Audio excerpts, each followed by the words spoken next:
અમદાવાદના Isanpur police station હદ વિસ્તારમાં કથિત ગેરકાયદેસર પ્રવૃત્તિઓને લઈને સ્થાનિકોમાં ભારે રોષ અને અનેક સવાલો ઉઠ્યા છે.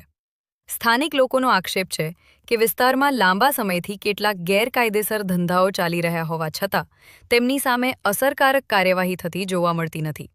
સ્થાનિકોના જણાવ્યા અનુસાર આવા ધંધાઓના કારણે વિસ્તારનું વાતાવરણ બગડી રહ્યું છે અને સામાન્ય નાગરિકોને મુશ્કેલીઓનો સામનો કરવો પડી રહ્યો છે.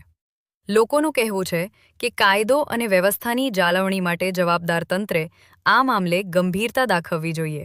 સ્થાનિકોએ ઇસનપુર પોલીસ સ્ટેશનના પીઆઈ શ્રી બીએસ જાડેજા તેમજ ઉચ્ચ પોલીસ અધિકારીઓને સમગ્ર મામલે નિષ્પક્ષ અને પારદર્શક તપાસ કરવાની માંગ કરી છે.